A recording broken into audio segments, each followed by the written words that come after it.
বিসমিল্লাহিররহমানিররহিম। Hello my dear student, how are you? আশা করি তোমরা সকলে ভালো আছো। আমি তোমাদের দোয়ায় আল্লাহর অশেষ রহমতে ভালো আছি। আজকে আমরা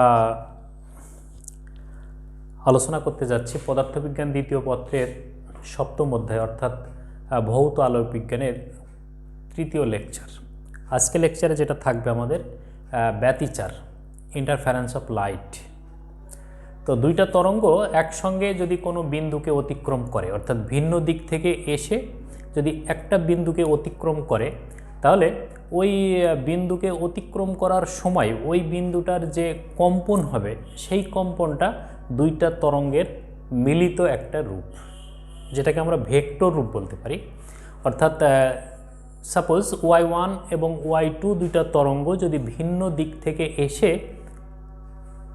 পি কণাটাকে অতিক্রম করে, তাহলে সেই অতিক্রান্ত কণা পি এর কম্পন হবে কীরকম, y1 এবং y2 এর লব্ধি কম্পন দ্বারা।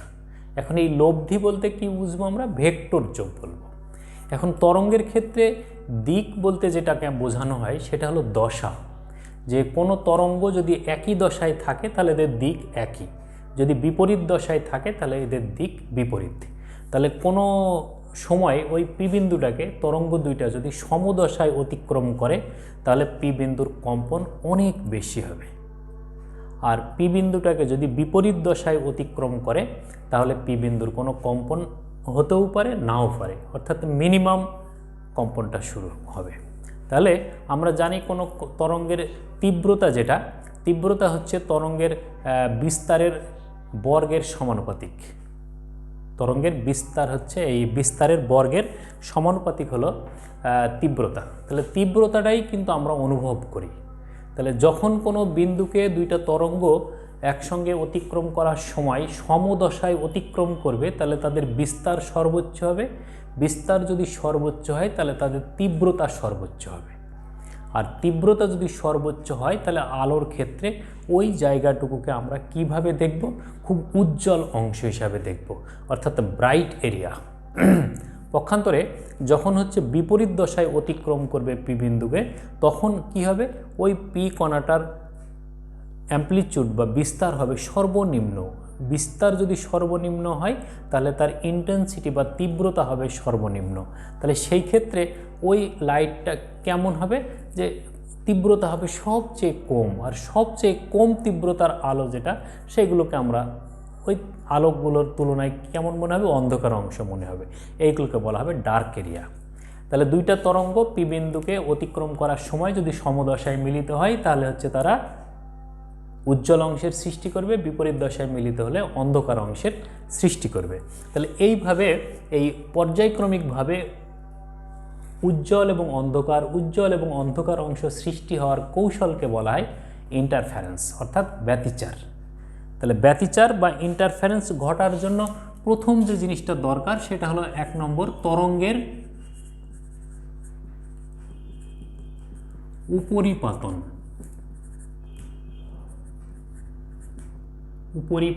Superposition of wave.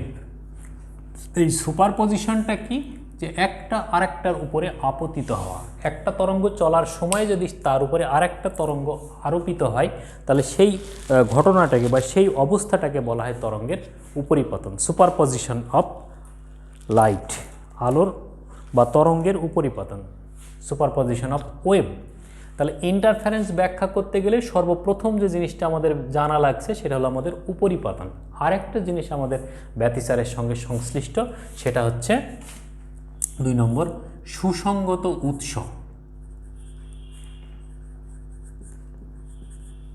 সুসঙ্গত উৎস। তাহলে সুসঙ্গত উৎস আমরা আলোচনা করছি। প্রথমে দেখি ব্যতিচার, এই উপরিপাতন কাকে বলে। তাহলে তরঙ্গের উপরিপাতন যদি হয় তাহলে সেই ক্ষেত্রে আমরা এই পি বিন্দুটাকে যদি রেফারেন্স পয়েন্ট বলি, তাহলে এই দিক থেকে একটা তরঙ্গ আসছে, এটা y1, এদিক থেকে একটা তরঙ্গ যাচ্ছে, এটা হলো y2।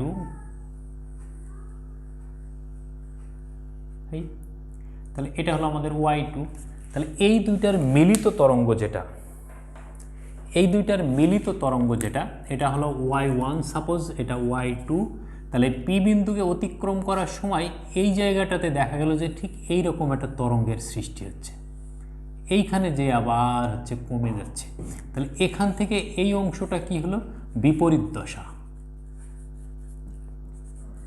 বিপরীত দশা। এখান থেকে এই অংশটুকু কি? সমদশা। সমদশা। তাহলে এই লাল যে তরঙ্গটা আমরা দেখছি, এই লাল তরঙ্গটা হচ্ছে কি এই y1 এবং y2 এর লব্ধি তরঙ্গ। তাহলে লব্ধি তরঙ্গটা কি হচ্ছে? কোথাও প্রবল তরঙ্গ, কোথাও দুর্বল তরঙ্গের সৃষ্টি করছে। শব্দের বেলায় কি বলি আমরা এটাকে? প্রবল শব্দ আর দুর্বল শব্দ, সুস্পন্দ বিন্দু আর নিস্পন্দ বিন্দু, অ্যান্টিনুড আর নুড। কিন্তু এখানে এটাকে আমরা বলছি কি উজ্জ্বল আর অন্ধকার, অর্থাৎ ডার্ক আর ব্রাইট। তাহলে এইটা কি করবে? এই অংশটা আমাদের ব্রাইট হবে, বাট এই অংশটুকু কি হবে? এইটুকু হবে আমাদের ডার্ক, অন্ধকার।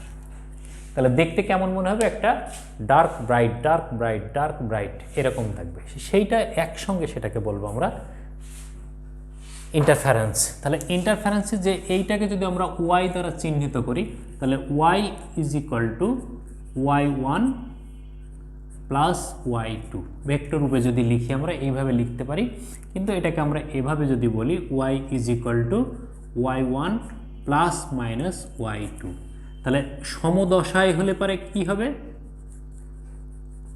সমদশা y is equal to y1 plus y2, আর বিপরীত দশা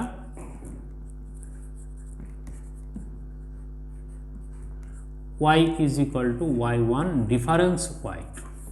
এটা তাহলে এইটা যেটা ঘটে, তাহলে এটার বেলায় কি হবে? ব্রাইট তৈরি হবে, আর এটার বেলায় হবে আমাদের ডার্ক। ডার্ক, ঠিক আছে? তাহলে এইভাবে উপরিপাতনের মাধ্যমে তরঙ্গ দুটো একসঙ্গে মিলিত হয়ে আমাদের হচ্ছে ইন্টারফারেন্স বা ব্যতিচার সৃষ্টি করে। ঠিক আছে? ব্যতিচার সৃষ্টি করে। তাহলে ব্যতিচারের জন্য আরেকটা গুরুত্বপূর্ণ উপাদান হচ্ছে সুসঙ্গত উৎস, কোহেরেন্ট সোর্স। সুসঙ্গত উৎস বা কোহেরেন্ট সোর্স। এখন এই কোহেরেন্ট সোর্স কাকে বলে? বলছে কোনো দুইটা তরঙ্গ যদি এমনভাবে আসে কোনো জায়গায় থেকে, যে তরঙ্গ দুইটার মধ্যে বিস্তার এক, তরঙ্গ দৈর্ঘ্য এক, তাদের ইন্টেন্সিটি এক, শুধুমাত্র তাদের দশার সামান্য যদি পার্থক্য থাকে বা নির্দিষ্ট মাত্রার যদি পার্থক্য হয় বা দশা পার্থক্য যদি না থাকে, তাহলে সেই দুইটা তরঙ্গের যে উৎস, সেই উৎস দুইটাকে আমরা বলবো সুসঙ্গত উৎস। তাহলে সুসঙ্গত উৎস থেকে নির্গত তরঙ্গ কি হবে? একই রকম, একই নেচার, একই ধরনের তরঙ্গ সৃষ্টি হবে, একই ধরনের তরঙ্গ পাবো। তাই সেই ক্ষেত্রে ডিফারেন্সটা কি থাকতে পারে? যে দশার ডিফারেন্স 0 হতে পারে, অথবা নির্দিষ্ট মাত্রার দশা পার্থক্য যেটা আমাদের জানা থাকবে, এবং পুরো গতিপথ জুড়ে দশার পার্থক্য সেই একই থাকবে। যদি দুইটা তরঙ্গের মধ্যে দশা পার্থক্য π/2 হয়, তাহলে সেইটাকে আমরা যদি সব আগেই জানতে পারি যেটা π/2, তাহলে সেই ক্ষেত্রে তাকে সেইভাবে ব্যবস্থা নিতে পারি আমরা। তাহলে তখন ওই তরঙ্গ দুইটাকে উৎস, যে উৎস থেকে আসছে সেই উৎস দুইটাকে আমরা বলবো সুসঙ্গত উৎস, কোহেরেন্ট সোর্স। তো মজার বিষয় হচ্ছে প্রকৃতিতে কোহেরেন্ট সোর্স পাওয়া যায় না, ন্যাচারালি কোহেরেন্ট সোর্স ইম্পসিবল। কিন্তু কি করা হয়? এই আলোর ব্যতিচার ব্যাখ্যা করতে গেলে কোহেরেন্ট বা সুসঙ্গত উৎসের প্রয়োজন হয়। তাহলে সেই ক্ষেত্রে সুসঙ্গত উৎস কিভাবে ম্যানেজ করা হয়? কৃত্রিমভাবে তৈরি করা হয়। এই কৃত্রিমভাবে তৈরি করতে গেলে যে জিনিসটা দরকার সেটা হচ্ছে আমাদের স্লিট, বাংলা হলো চির।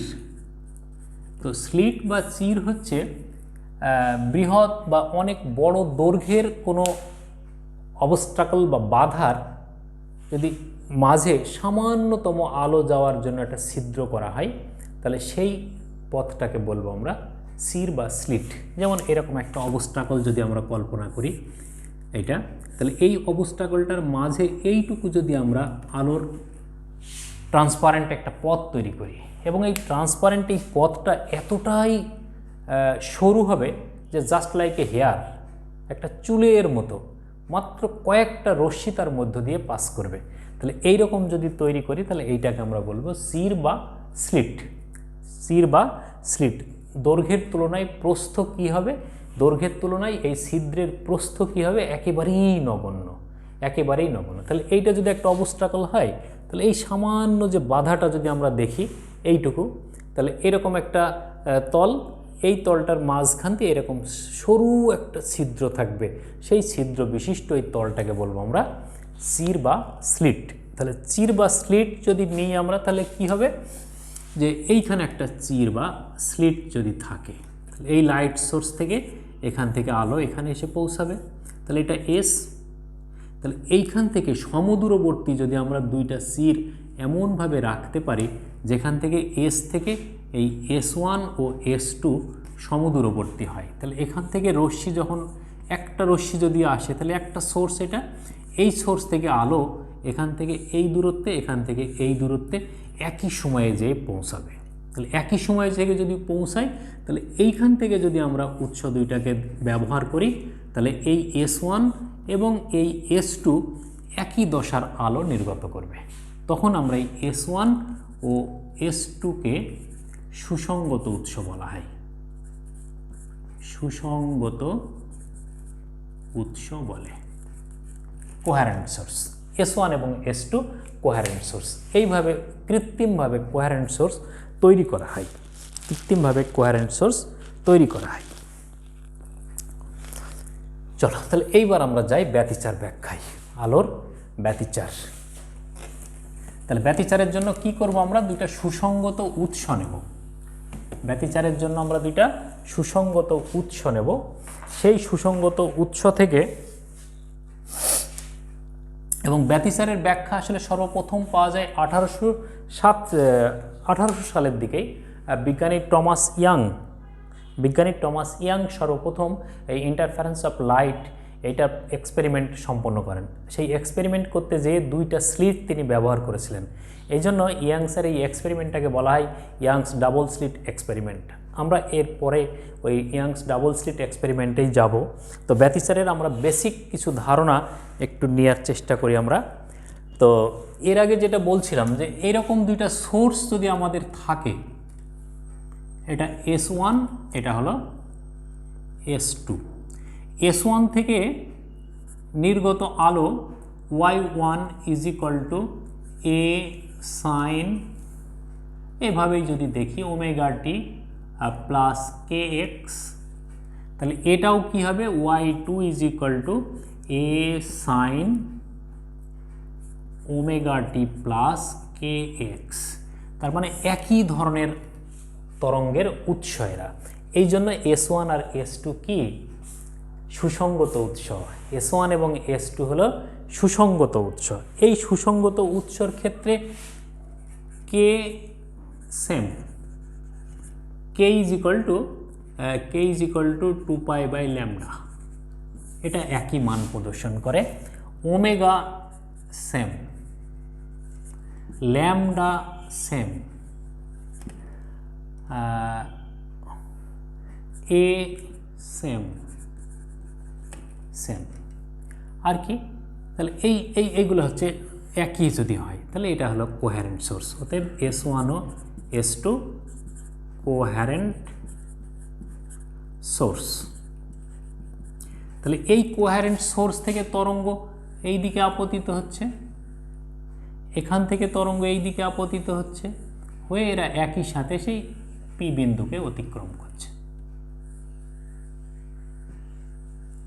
এই পি বিন্দু, এটা Y1, এটা Y2। তাহলে এই জায়গায় পৌঁছানো পর্যন্ত এদের এই দূরত্বটাকে বলছি আমরা x1, এদের এই দূরত্বটাকে বলছি আমরা x2।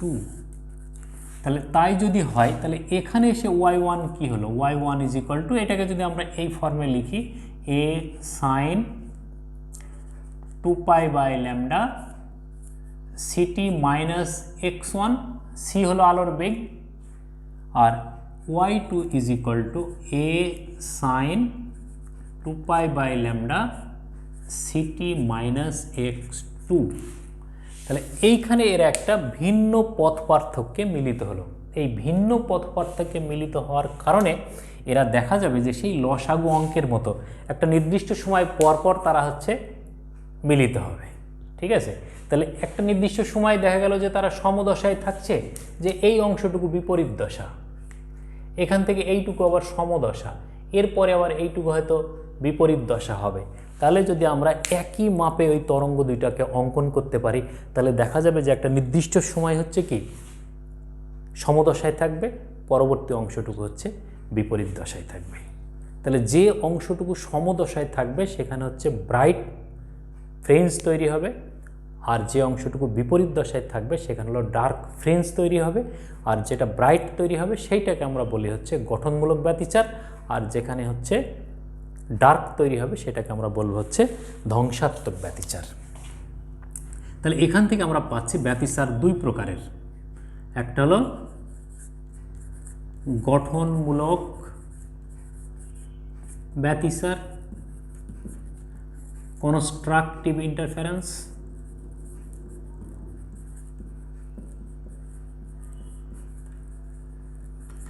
আর একটা হলো ধ্বংসাত্মক ব্যতিচার।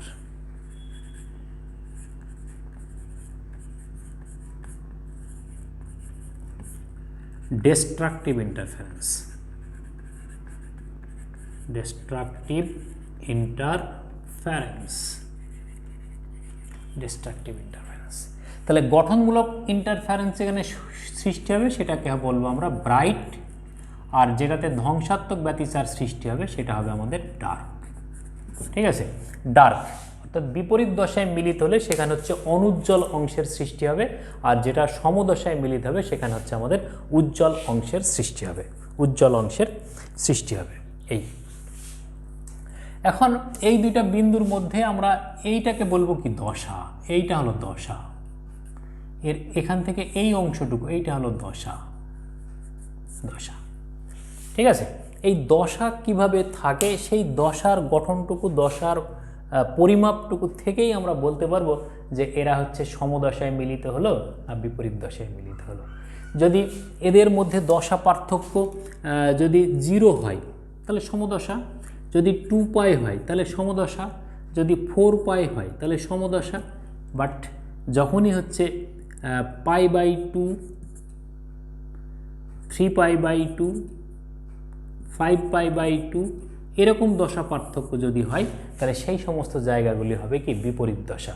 তাহলে বিপরীত দশায় যেখানে যেখানে যেখানে যেখানে মিলিত হবে সেখানে হবে ডার্ক ফ্রিঞ্জ, ডিস্ট্রাকটিভ ইন্টারফারেন্স, আর যেখানে সমদশায় মিলিত হবে এইরকম দশা পার্থক্য থাকবে সেই জায়গাগুলো হবে আমাদের ব্রাইট ফ্রিঞ্জ অর্থাৎ কনস্ট্রাকটিভ ইন্টারফারেন্স বা গঠনমূলক ব্যতিচার। ঠিক আছে, এখন যদি আমরা দেখি যে এই দুইটা তরঙ্গের মধ্যে আমরা হিসাব করে দেখব আমরা এই দুইটা তরঙ্গের মধ্যে যে দশার পার্থক্য যদি এরকম হয় যে y1 এর বিস্তার a1, y2 এর বিস্তার a2, y1 ও y2 এর দশা পার্থক্য সমান ফাই সাপোজ, তাহলে এখন এদের লব্ধি y এর বিস্তার সমান a, তাহলে এইটাকে কিন্তু আমরা এখন একটা সামান্তরিক সূত্রের মাধ্যমে উপস্থাপন করতে পারি। কিভাবে? যে এই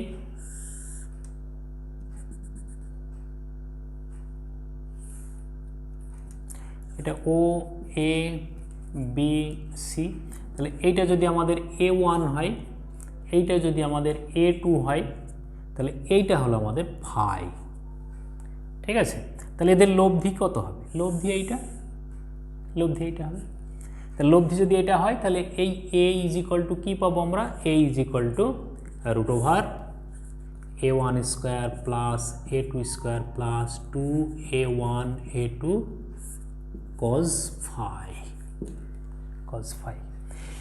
আমরা সামান্তরিক সূত্র বিশ্লেষণ করে যদি দেখি তাহলে এই cos phi এর মানের উপরেই লব্ধি এর মান সর্বোচ্চ বা সর্বনিম্ন হয়েছিল। তাহলে এখন যদি আমরা ভেক্টর অধ্যায়ে ফিরে যাই প্রথম পত্রের, তাহলে সেই ভেক্টর অধ্যায় থেকে আমরা দেখতে পারি যে এই cos phi এর মানের কারণে এই এর মান কখনো ম্যাক্সিমাম কখনো মিনিমাম হয়েছিল। তাহলে যেখানে যেখানে ম্যাক্সিমাম হয়েছিল সেখানে সেখানে হবে ব্রাইট ফ্রিঞ্জ, আর যেখানে যেখানে মিনিমাম হয়েছিল সেখানে সেখানে হবে ডার্ক ফ্রিঞ্জ। এই এবং এই লব্ধি তরঙ্গ যেটা তৈরি হবে তার লব্ধি তরঙ্গের দিকটাও আমরা বের করতে পারি এই থিটা থেকে। তাহলে tan theta is equal to কী হবে? Tan theta is equal to a2 sine phi divided by a1 plus a2 cos phi. এই তাহলে সামান্তরিক সূত্রের মাধ্যমে এটা হলো লব্ধির মান আর এটা হলো দিক। তাহলে এই লব্ধির মান এবং লব্ধির দিক আমরা এরকমভাবেও বিশ্লেষণ করতে পারি এবং সেখান থেকেও আমরা হচ্ছে কনস্ট্রাকটিভ আর ডিস্ট্রাকটিভ ইন্টারফারেন্স সম্পর্কে ধারণা পাবো।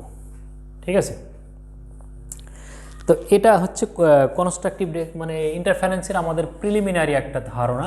তো এখান থেকে যদি আমরা হচ্ছে এদের পার্থক্যটা একটু দেখি তাহলে কি কি বিষয়ের উপর পার্থক্য থাকছে সেই জিনিসটা আমরা একটু বলতে পারবো। যে গঠনমূলক ব্যতিসার আর একটা হলো ধ্বংসাত্মক ব্যতিসার।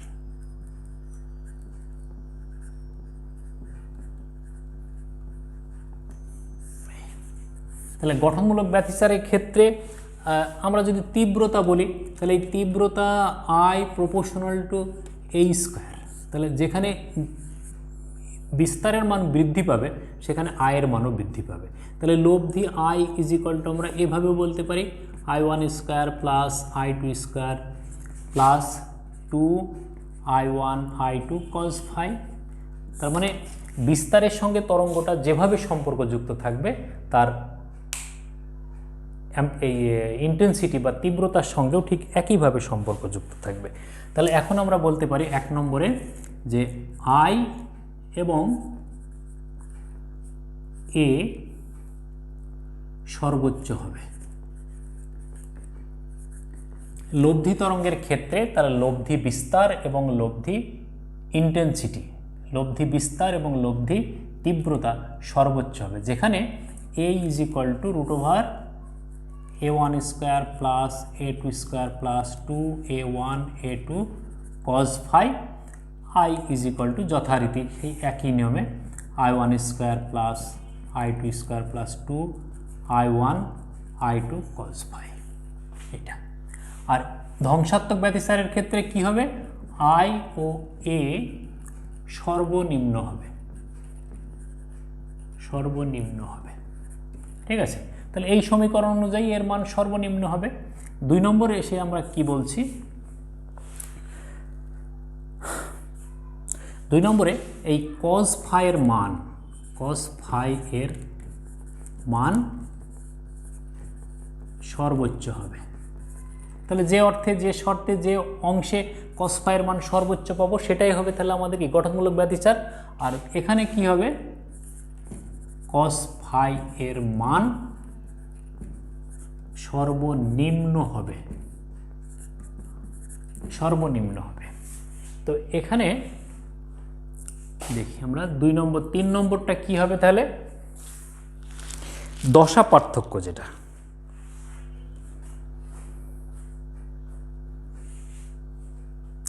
এখানে আমরা ফাইয়ের মান হিসাব করে বের করতে পারবো, এর পরবর্তী অংশে আমরা দেখাবো।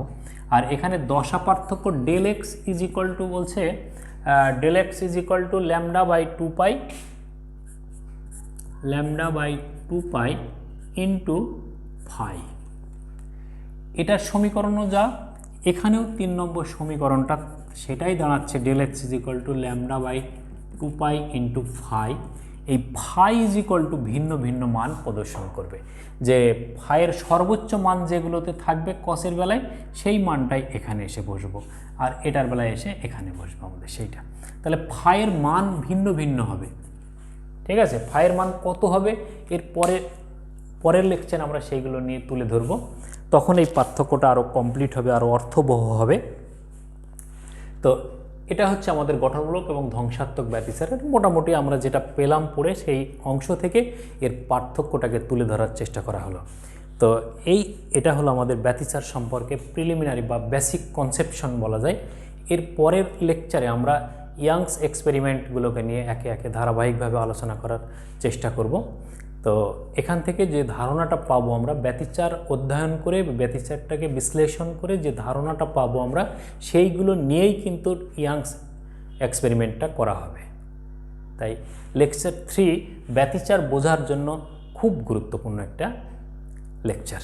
তো এই ভালো থাকো, তোমরা সুস্থ থাকো, আল্লাহ হাফেজ।